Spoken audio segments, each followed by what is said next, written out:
Hello, I am the Rebel Empath, and you are here. And today I'm going to talk about something that I don't think gets talked about nearly enough in the spiritual community. We're going to talk about the dark night of the soul. Why do I talk about this so much? Because I was stuck there for 10 fucking years. 10 years I was stuck in the dark night of the soul. It's not fun. I don't want any one of you to be stuck in this situation for 10 years. All right? And it was loss after loss after loss after loss after healing trauma from childhood, more loss, more pain, more pain. I had to heal and dig my way out of the dark night of the soul, so you don't have to do that. I'm here to tell you what I did, how I got through it, and hopefully these things will help you do it faster, and you will not be in this stage of your awakening for as long as I was. I also had 10 years of childhood trauma to deal with, so I 10 years being stuck in the dark night of the soul and 10 years of childhood trauma that I had to deal with. They coincided with each other, really. And now I've been working through so much these past 2 years. These past 2 years have flown by like time is not a thing anymore. I don't even know what's going on with time. That's another video. Time not existing. But when I was in my dark night of the soul, it would be event, then I plateau for a little while, and then be another event, then I plateau for a little while, then it would be trauma that I would be healing, and then I'd plateau for a little while. And every time I would think I was going down, right? Further and further, getting deeper and deeper and into the core of my trauma. But no, because when I found out that my abuser died, I started telling my story. Because he can't kill me anymore. And I also laughed uncontrollably until I started crying. But I mean, he did torture me for 10 years of my life. So, it wouldn't surprise me.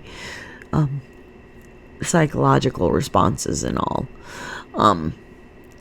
Yeah. And right now, I have been learning emotional intelligence.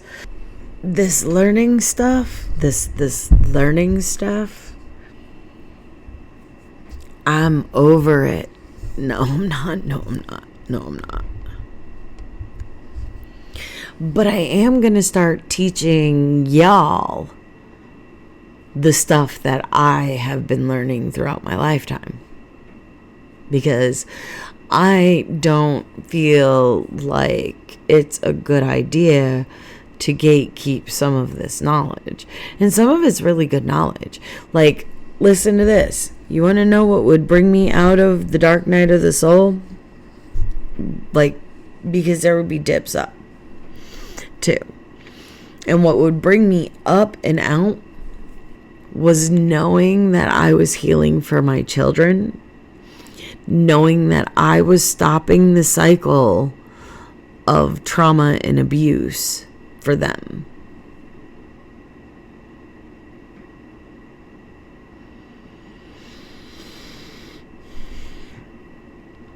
And if I would keep telling myself that I was healing for them, and then when my grandson came along, I'm healing for him.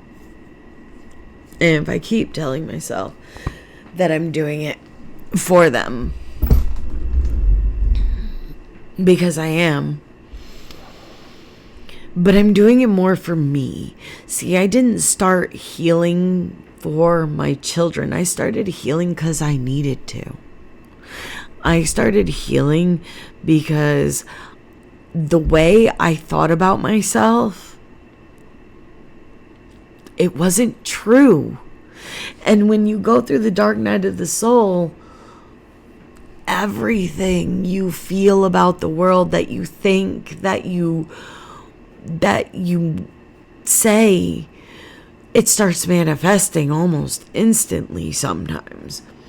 And when I say some things, because I'm sarcastic, I be manifesting sarcasm from the universe.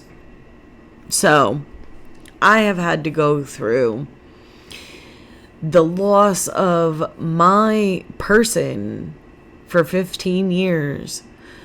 The father of my children, he is no longer here.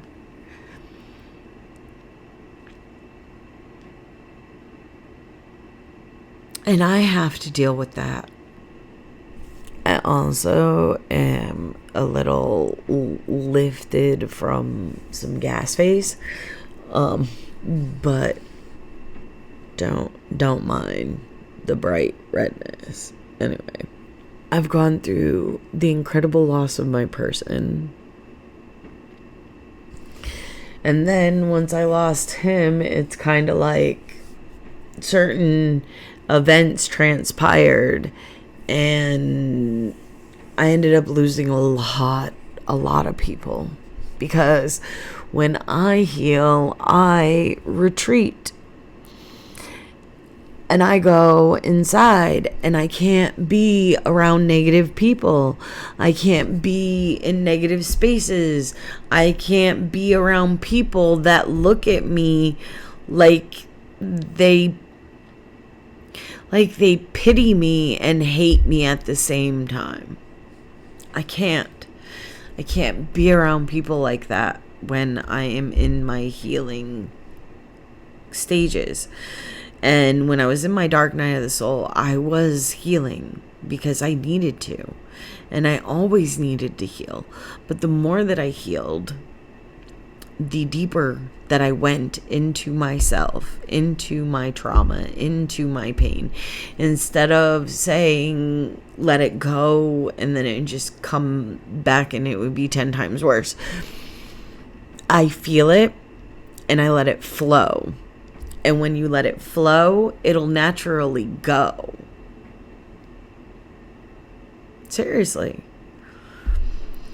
And if you want to know what's going to make you money, look at where your energy flows.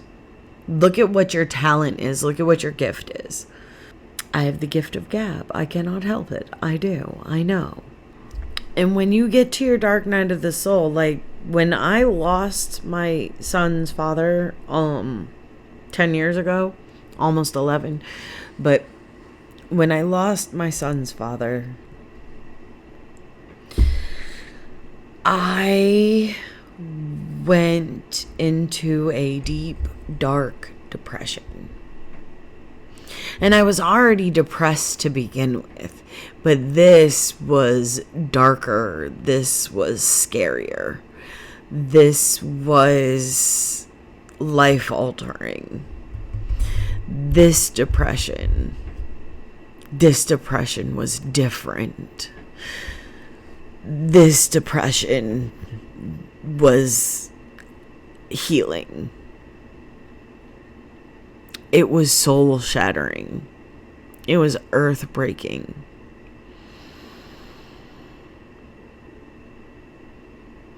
And it was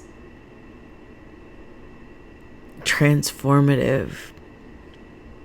And I lost a lot of my ego during this time. And there are people, they know who they are, that were in my life that I just stopped reaching out to. Because I've gotten to a point where if you want to be in my life, then you can make the effort. Because I'm not going to continue to resuscitate one-sided relationships. And if you say that I'm your family and you call me family and you believe that I am your family, then I shouldn't have to always reach out to you. And if I reached out to you 2 Thanksgivings ago and you didn't respond, I have nothing else to say to you, because I reached out to you during a time where I was told that I was going to need brain, skull, and spinal surgery. And I said that. And I told you that. And I don't know if you think that maybe I was lying about it, but I wasn't. Everything I said was the truth, and I have doctors' fucking records to prove that. I have Chiari malformation. The only thing that they can do for it if it keeps on getting worse is literally cut a hole in my fucking skull, slice through my brainstem, and cut a notch out of my spine. And I'm glad that they didn't do it, because from what I'm hearing, the success rate of this procedure particularly is not very good. I'd rather have my brain be squished into squishy pieces than have it be cut through.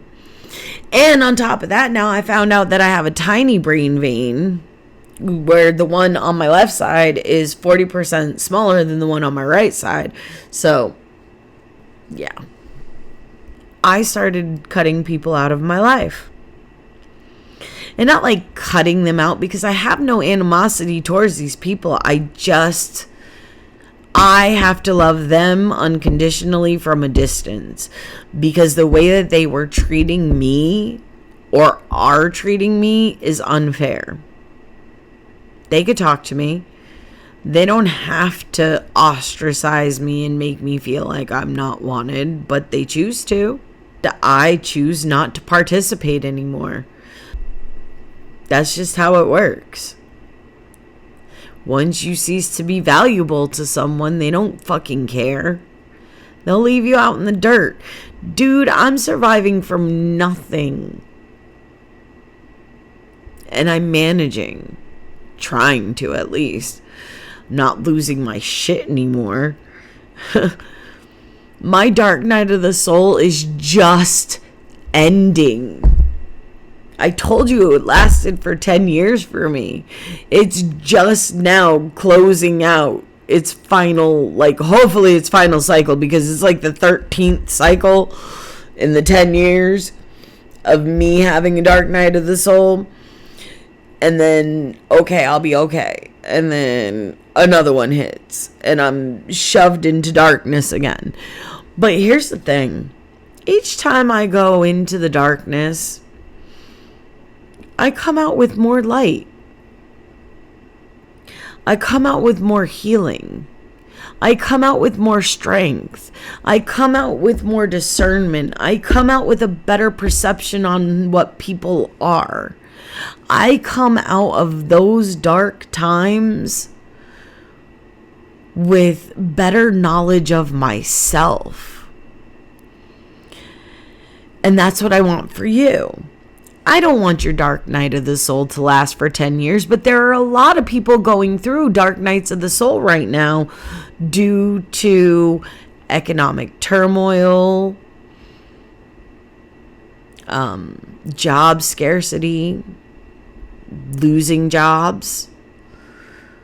There are people that are they're going through it right now, and they're starting to question everything, and questioning everything is the very first sign that you are hitting a dark night of the soul. Once you start questioning, why does the government do this? Why is this happening? What is this about? Wait a minute, where are we going with this? Once you start asking the questions that nobody really wants to answer, now you know you're getting somewhere. But here's the problem. Here's the problem with that too. All right. So once you start asking the questions that nobody wants answered, you also put a great big sign on your back that says, I won't conform. And once you put that sign on your back that says, I won't conform, the powers that be right now in this earth, on this timeline, they tend to challenge you. Now my nonconformity was quiet. It was very quiet. It's about to get loud though. Oh, is my nonconformity about to be loud, bitch? I shaved my hair off for this shit. No. I shaved my hair because my hair was falling out due to the medications that I keep on having to trial as a guinea pig. Because, I have chronic migraines.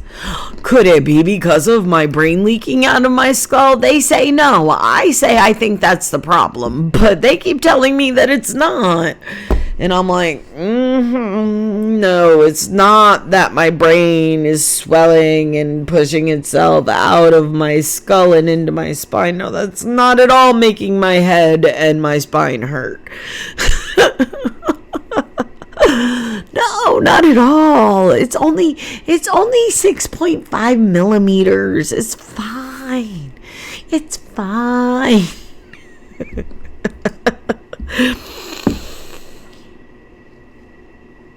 My dark night of the soul just ended, I want to say, probably the end of last year, when I realized that I didn't have to cut people off that didn't want to be there in the first place. They just would stop. They would just stop showing up in my life. They would just stop calling. They would just stop. If I didn't reach out to them, they weren't reaching out to me. So they just weren't there anymore. I didn't have to cut them out. I didn't have to yell and scream and be like, you're treating me so horribly, like, because they didn't think that, because they were smiling in my face, but all the time behind my back they were talking shit. I know. I've always known. I've always fucking known. I'm a fucking empath. I'm a psychic empath at that. Like I didn't know. I wish that psychic ability could fucking get me some winning lotto numbers. No, man, it doesn't work that way.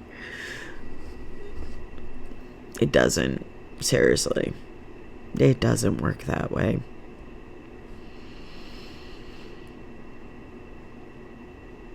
But I am very intuitive and have very good discernment and once you start neglecting certain aspects of our friendship, relationship, whatever, family ship, whatever, once you start neglecting certain aspects of that, or you start using me for something, you can't use me for much other than my undying, unconditional love and my cooking skills.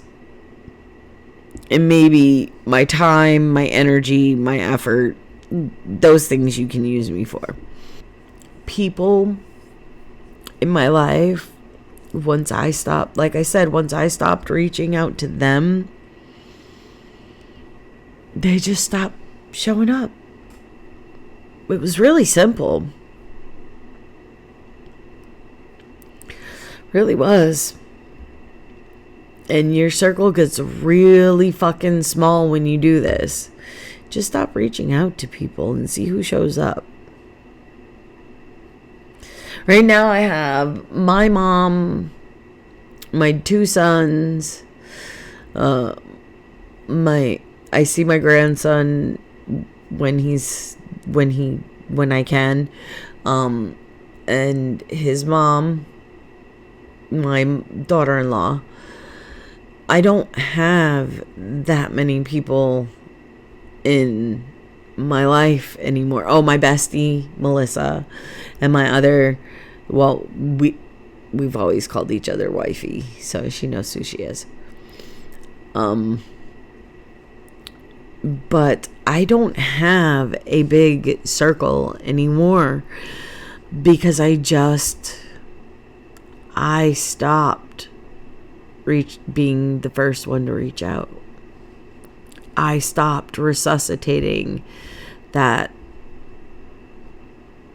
partnership.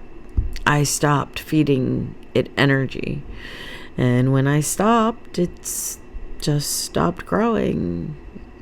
But with certain people, they came back, and it's fine because there were lessons to be learned. And people tend to cycle around more and more. But when you're in the dark night of the soul, everything is happening so you can become the best version of yourself spiritually that you can fucking be. All right? When you're in the dark night of the soul, it feels like nothing exists. Nothing is true. Nothing is real. And everything everyone has ever told you is pretty much a fucking lie. And when you get there, when you get to that point specifically, no one tells you what to do. And I'm going to tell you what to do. Lean into it and breathe. Let those feelings wash over you and understand that how you feel right now is not going to last forever. It's not going to last your entire lifetime. You're not meant to be stuck in this situation for the rest of your fucking life. You're meant to do good things. You're meant to be a spiritual person on this planet. You're meant to be a spiritual being doing amazing shit. All right? And you're gonna.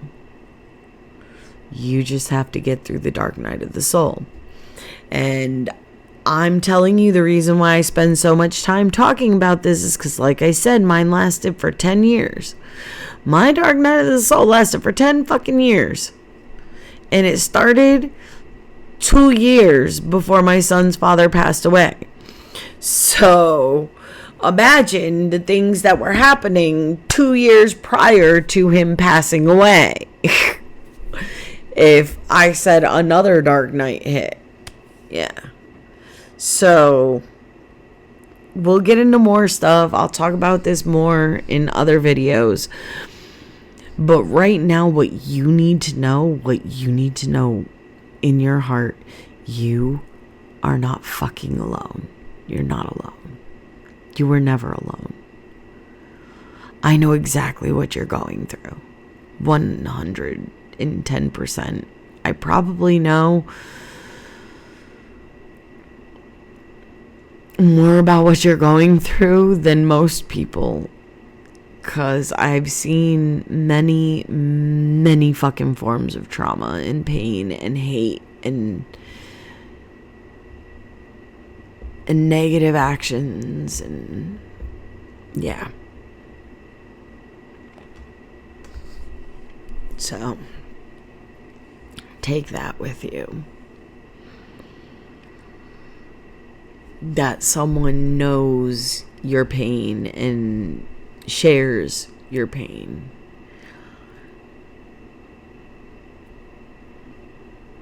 Leave a comment if you want to. I try to always respond.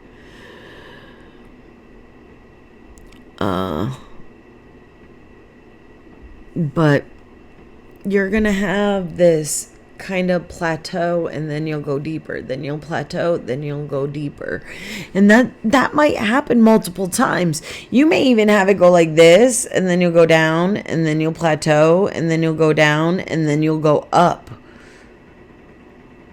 to a higher way of being. And you'll like spring shot all the way the fuck up there past the level ground that you thought was level ground, and up into the stratosphere of having your shit together.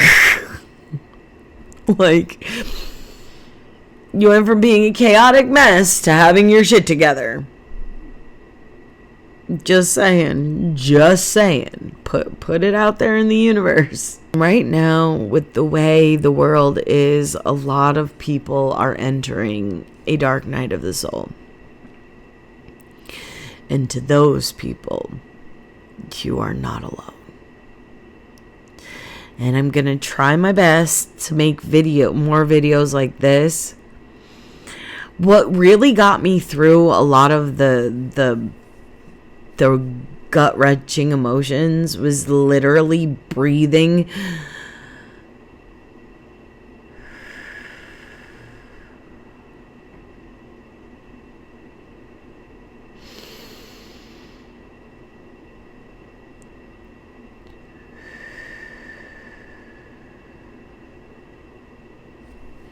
Meditating is a big one, but I also use my breathing when I meditate too.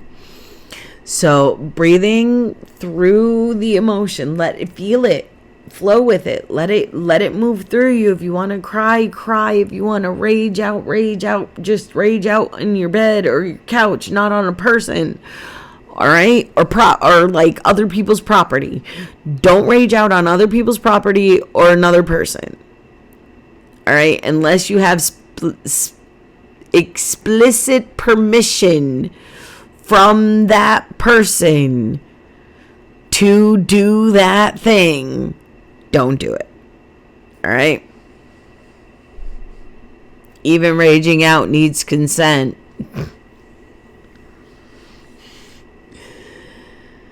All right. There's way more to dive into when it comes to the dark night of the soul. There is so much that you learn and you go through and you heal when you have your dark night of the soul.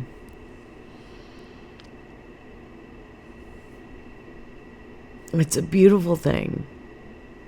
And it's beautiful to go through. It's beautiful to watch. And I'm here as like a guidebook. So hopefully you don't spend 10 years in a trauma-induced perpetual silence in hermit mode. We don't want to stay in hermit mode forever. It's not meant to be a lifestyle. It's meant to be a phase. It's not meant to be a full-on lifestyle, people. Hermit mode is meant to be a mode. Something that you travel through. Not somewhere that you stay. We don't want to be there forever. If you do shadow work from a place of love for yourself, it's healing. If you do your inner child work from a place of love for yourself, it is healing. Any work that you do on yourself from a place of unconditional love for yourself is healing. Take that to the bank.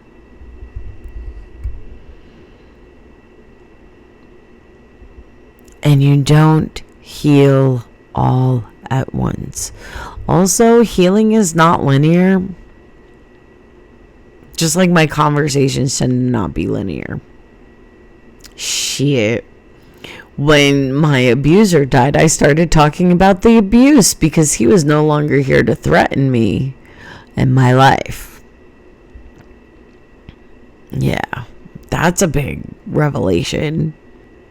I'm writing a book about healing, and a big part of it's going to be the dark night of the soul, because I feel like in order to heal from really deep traumas, this part has to happen. You have to dismantle the way you feel about yourself and the world, and you have to rebuild it.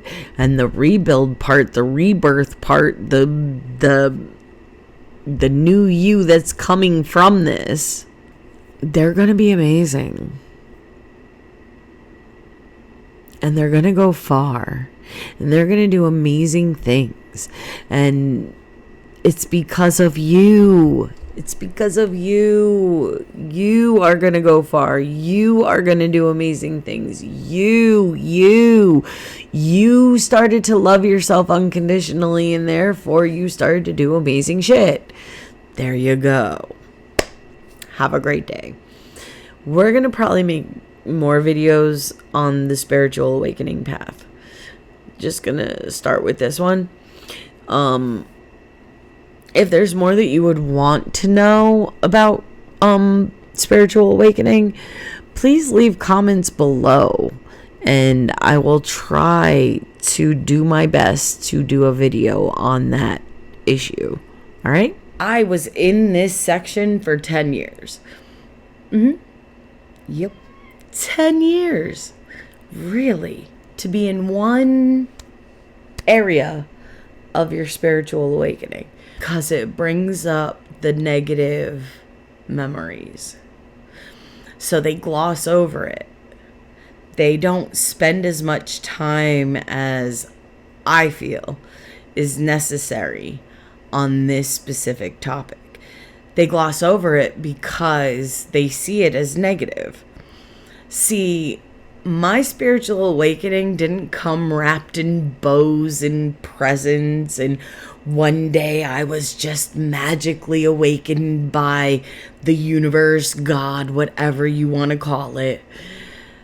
My spiritual awakening came in tears, loss, pain, trauma, abuse. Yeah, my spiritual awakening was not one of those easy, breezy, beautiful awakenings. Mine was more like, get on your knees and beg me for forgiveness. Your survival depends on it, and you must do it now, or forever be deemed to roam the eternal hellscape that is purgatory. That's Earth. Earth is purgatory, if you haven't figured it out. And we'll get into that in another video. Right now, we're going to talk about the dark night of the soul. The reason why, like I was saying before, the reason why I think that spiritual practitioners, spiritual mentors, spiritual leaders, people in the spiritual community in general kind of gloss over the dark night of the soul is because they see it as negative. See, I'm not going to gloss over it because this was where I did the most growth and the most healing on my journey, was during my dark night of the soul. It was while I was dismantling everything in my life, while everything was crashing down around me, while I lost my house, I lost the love of my life, my son's father, I lost jobs, I lost the ability to use my fucking arm. I lost so much during this 10-year time frame, and each loss ended up being a lesson. Each loss led me deeper spiritually. Each loss led me deeper in healing. The dark night of the soul isn't just, oh my God, the whole world is fake and everything's a lie. That's part of it. Because a lot of the shit that you're told by leaders, government officials, religious people, A lot of the shit that you're told is lie. It's not true. I speak in truths, and that tends to upset a lot of people. And I get it, because a lot of people aren't ready for the unfiltered, unbiased truth. It's not sugar-coated for one side or the other. It's just true. Some things are just true because they are true. There's no getting around that. But when I speak the truth, it is unfiltered. It's unbiased. It is literally the truth. Either how science presents it, or how medical people have presented it, or how a professional has actually presented it. When I speak the truth, it is the truth. All right. And it comes out brash, bold. I am one of the least cruel people. So for someone to think that I'm cruel, what is the context and what was my interactions with them? Because a lot of people say that I'm cruel and unkind because they pushed me to a limit where I either cut them out of my life or I got violent with them. And unfortunately, I am no longer the violent person. I am now the cut you out of my life because I can't deal with drama and bullshit. All right? I can't do it. It literally makes my entire body be in pain dealing with people's drama and bullshit. All right? So we don't do that. But going through the dark night of the soul, see, when you enter it, you have no clue. It's like you're stepping off the ledge into a void of nothingness. Because as far as you just realized, that everything that you've been told your entire life is a lie. And you're basically a sim in the Matrix. And you're kind of just pulling the plug out. So you enter into actual reality, which is a shit show to begin with right now. I want to manifest a better timeline. Can we all agree on manifesting a timeline where food, good nutritious food, is not going to break the bank? That people don't spray chemicals out of airplanes onto crops that make them die? Can we also manifest to a world where people seek help instead of running from help? I mean, that might be a good world to be in. And one thing I would also like to manifest, a world where mental health is taken seriously, and instead of criminalizing mental health issues, we show compassion and we show love and peace and kindness towards these people. But I'm a horrible person, right? I'm a cruel person. I want to show compassion to the least fortunate individuals. Makes you think, huh?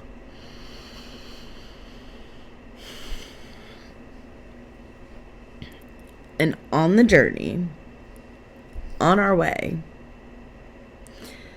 as we are changing the way society works as a whole, we're changing government, we're changing people, we're changing leadership roles, we're changing the way society, the world, the earth works as a whole.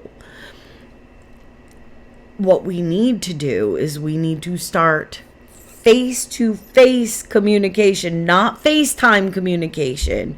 We need people to get in the same room and actually speak. I'm just saying that face-to-face actual interactions, when you are able to do that with people, serve more benefit than a FaceTime call or a telephone call or just texting or emailing. All right. Actual interactions in the physical space have more benefit. Just saying. Now back to the dark night of the soul. So you're going to have times where you think that you're getting at the end, like you're at the end of this journey. Like you're at the end of going through your childhood trauma and figuring out that the whole world is a fucking lie and that everything has pretty much blown up in your face. You get through that, but it comes in waves. So as you're falling, every now and then you kind of steady off for a little while. You're like, okay, I could be here. And then, bam, another thing to heal from, another instance hits you.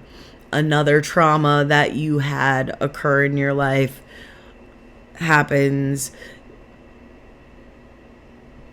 You could even be going through the situation that I told you I was going through. When I first started my dark night of the soul, I was essentially being evicted from my home of 13 years. I had lost everything in that home because it was a 24-hour eviction. I lost everything in that space, which was my entire children's lives. They were in boxes in that house. Well, not house, in that apartment. I call it a home because home is where your heart is. And it was a home. And that happened on my 33rd birthday. Yeah, I had to be out on my birthday, actually. It was so fun. But my mom, who has been there for me through everything, my mom stepped up and we stayed with her for a year. And then the owner of the trailer park that she lives in, decided that he did not want us there anymore and that she was going to get evicted and they would have to leave if we didn't leave. So I begged my grandmother to stay at her house, and there was a lot of drama there. We won't go into details too far with that drama because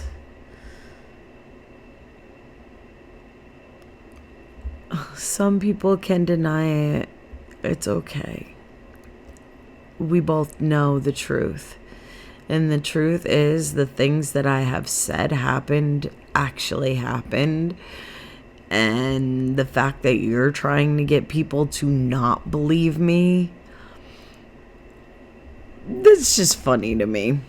You can keep trying, but they keep telling me what you're saying, so obviously they don't believe you. That's all I'm gonna say.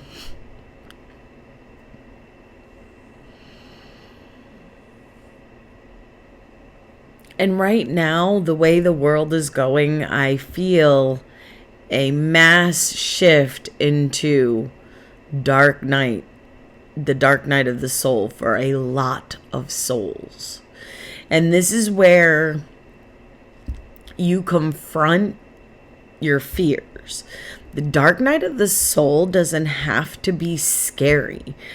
You can use other people's experiences as a guidebook for you. You can discern, here comes that word again. You can discern the parts of people's journeys that will work for you and the parts that will not.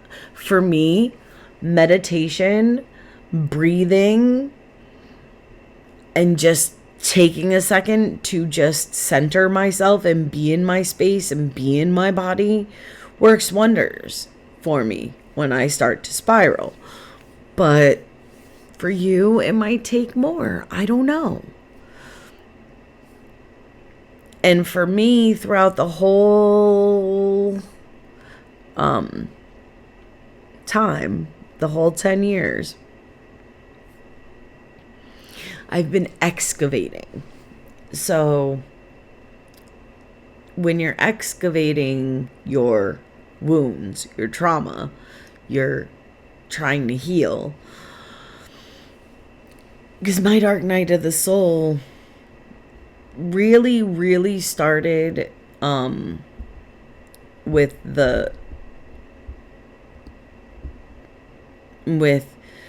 my son's father doing things that you shouldn't do.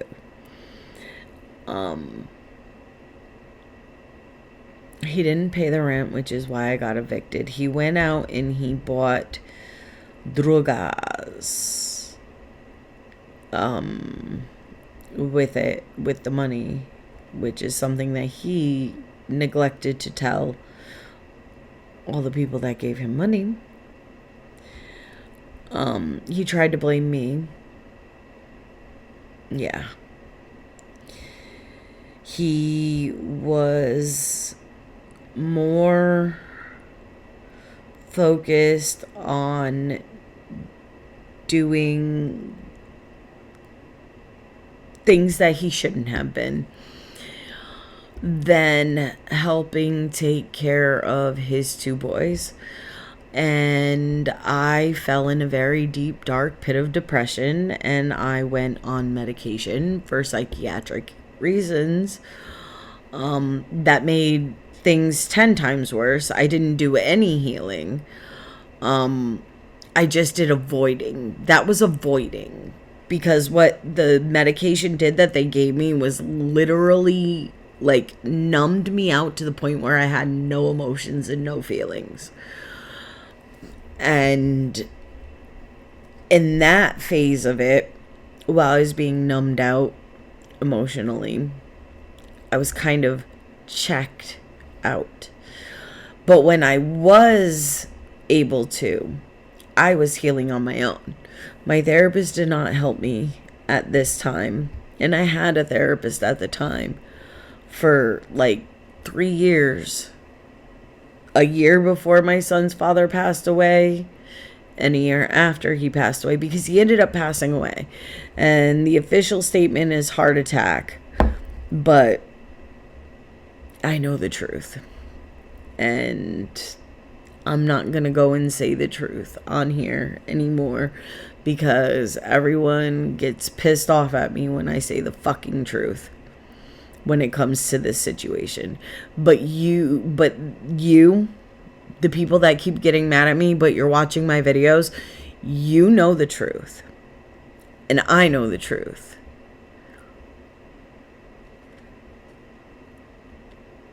It wasn't a full-on heart. It wasn't just a heart attack that took his life.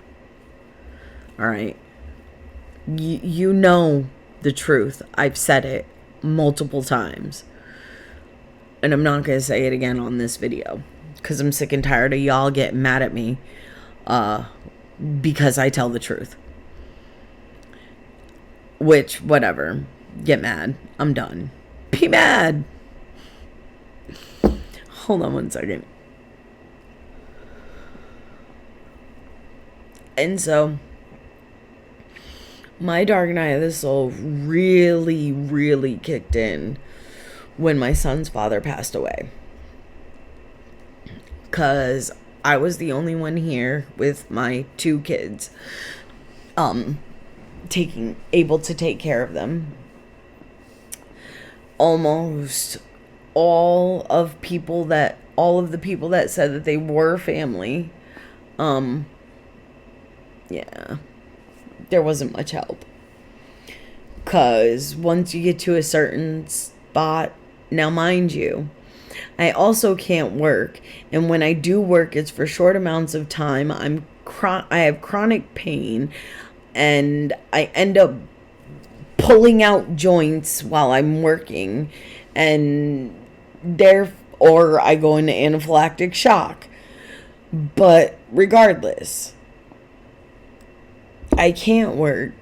So they thought what they thought. Some people thought what they thought about that situation. And I tried to work during my dark night of the soul. I worked for over a year, and then I ended up dislocating my shoulder and having to go through a whole lawyer situation and sue the company, which I didn't get nearly enough because I still can't work. Anyway, but I had to sue the company for that. And that was happening during my dark night of the soul too. Like, I got a job. I got certified as a nurse's assistant. I got a job. My son's father died before this happened, actually. I had put in the application before he passed away to do this. And he's like, oh, I think that would be a really good idea for you. And, 1, you'd be able to get out of the house, and 2, you'd be making money. So we both agreed would be a great idea for me. I didn't get the okay until he passed away in October, and I got the call in February, around his birthday, actually, to come in for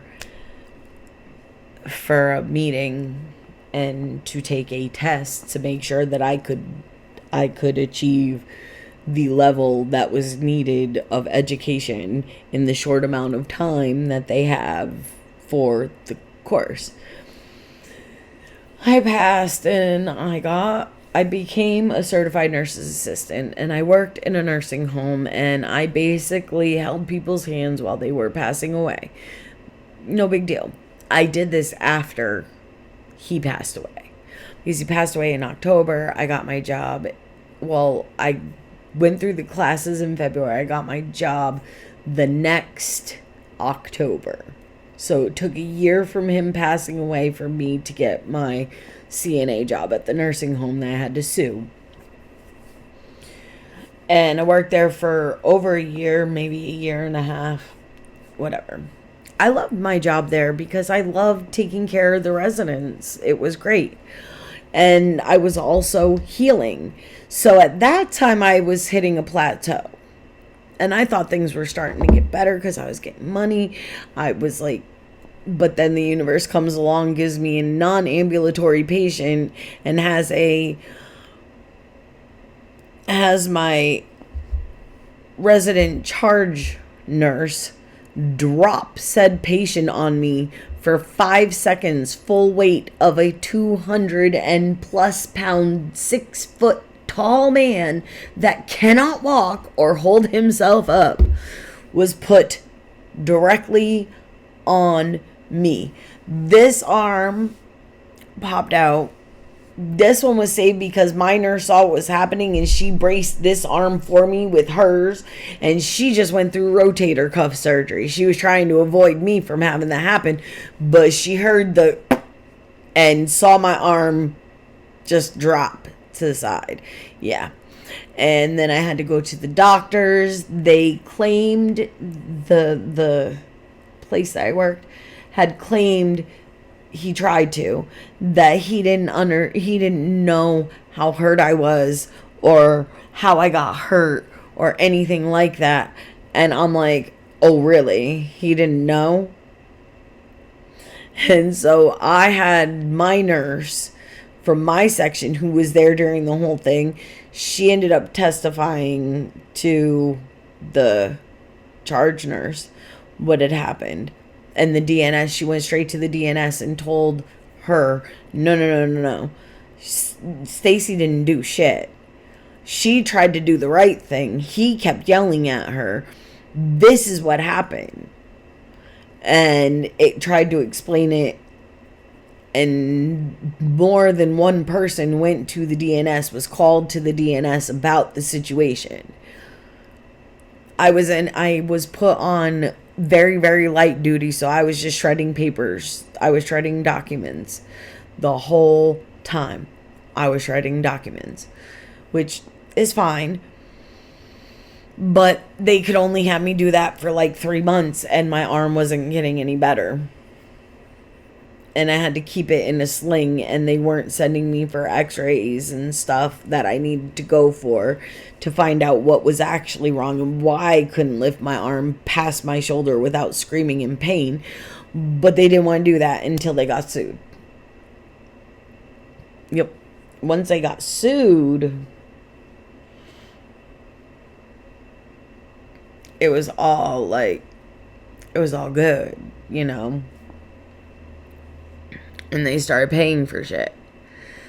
And then I found out that because they kept my arm in a sling for 3 months waiting for MRIs, I ended up with 3 bulging discs in my neck. My vertebrae is starting to fuse together in those areas. And my spine is now jacked to shit. Yay! Right? Yay me. And that was during the dark night of the soul. You see what I'm saying? How it kind of stacks up? It stacks. So you heal from one thing. You start coasting along. You're doing all right. You're doing all right. And then something else. You have to excavate and go a little deeper. And it stacks. All this stuff stacks up that you've done, that you've gone through, that you've worked through. And at the time when this happened, I was still at my grandmother's house. I was trying to get out of there, hence getting a job, hence trying to work, you know. So I'm still at my grandmother's house. And now we're dealing with a trash situation in the basement where me and the boys are, and an infestation of field mice, wood mice, whatever the hell you want to call them. And it was bad conditions. And when I tried to clean it up, I couldn't clean it up.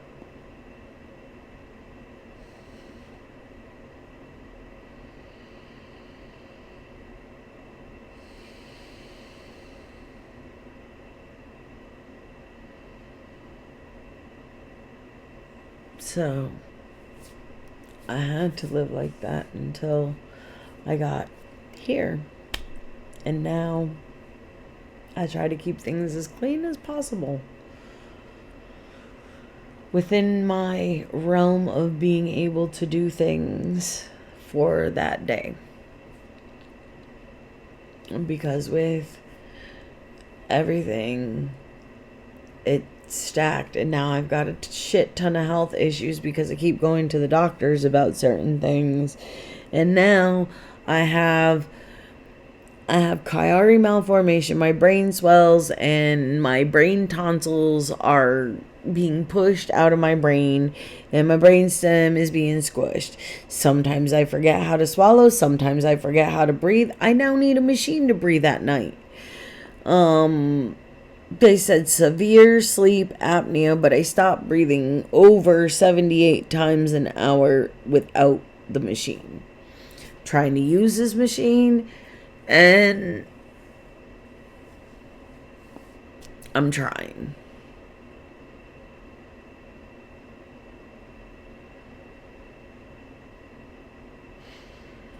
And then I have the chronic pain in my spine that now they're finding out I have degenerative disc disease. And then I have the pain that goes in my every single joint in my body, but They don't know what that's from. It just hurts every single time that it fucking rains. And one joint or another just can't move when it rains.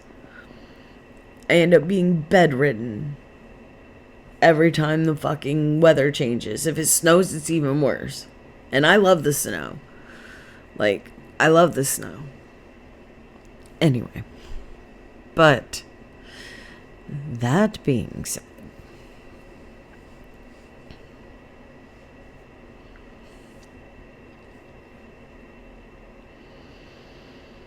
you have the plateaus where you're like, okay, and the universe kind of lets you coast and not use too much energy, like you're saving up energy, and then she hits you with another one.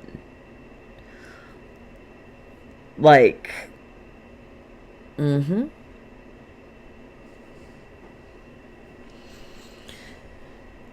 I'm just at the point with all of it, I'm done. I'm just done. I'm exhausted. I can't do it anymore. I can't fight anymore. And I'm tired.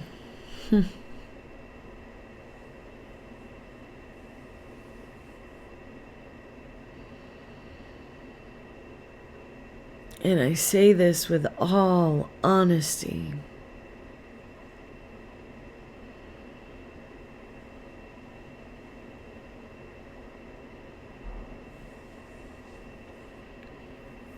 Something's gotta give. Something's gotta give. And I keep trying. Try, fail, try, fail, try, fail. One of these times I'm going to try and I'm going to succeed. And I'm going to succeed so far beyond anyone's wildest dreams. And if you are currently going through your dark night of the soul, and you're in the really, really, really dark parts of it, and you're healing, let me tell you, it's okay. You'll be okay. You will get through this. It doesn't last forever. I mean, I think I'm pretty much one of the longest cases, being 10 years. But it still ended. Still ended. And now, we get to see where I'm gonna go. You never know, do you?